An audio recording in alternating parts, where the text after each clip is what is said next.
So we are bringing down a busload of Maine employers to Boston to show them we have amazing jobs here, we have amazing employers that are hiring, so maybe consider coming to live and work in Maine.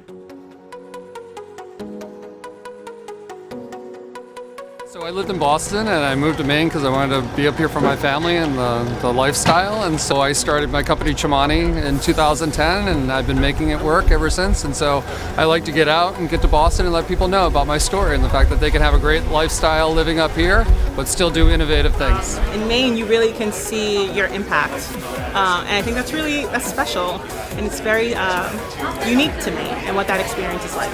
There aren't 10 levels of people, 10 gatekeepers between you and someone who's done it before you. And so your access to mentors or people who can affect your aspirations or help you avoid some of the pitfalls they had, there's a much shorter distance. So that's a huge advantage, so more efficiency and more effectiveness.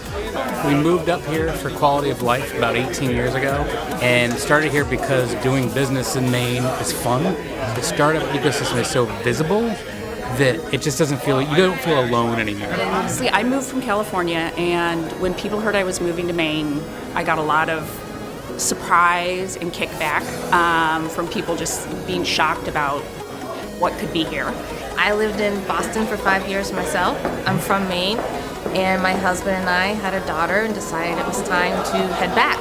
I make more money than I did in Boston, which is crazy. And if you really like restaurants and food, you got that too.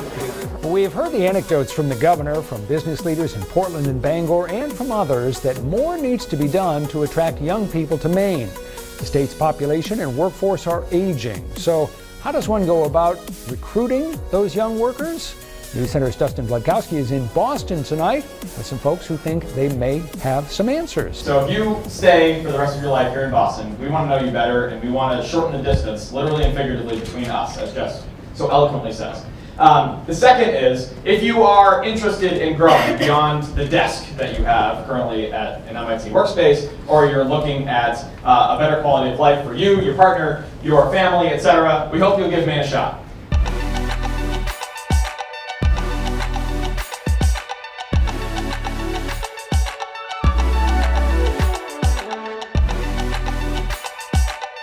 Everything we could hope to could be and more, and it's only, an event like this is only possible when you bring partners like this together. Those relationships that happened on the bus, that happened yesterday, not just with people in Boston, but even in the Maine community, that will continue to blossom and continue to yield results for the community for years to come.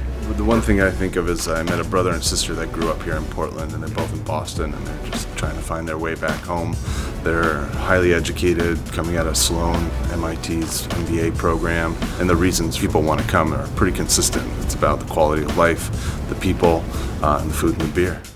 Everybody was engaged and enthusiastic, and even this morning when we were on the bus ride back, I heard a couple people saying that they were already getting emails from people that they had connected with during the event, so wildly successful. We think it's great, but again, don't take our word for it. Just come up, get a taste this June, and if you think it's great, there's a lot of people here to help you make the transition. And if you don't, well, we hope you still enjoy Maine Startup and Create Week.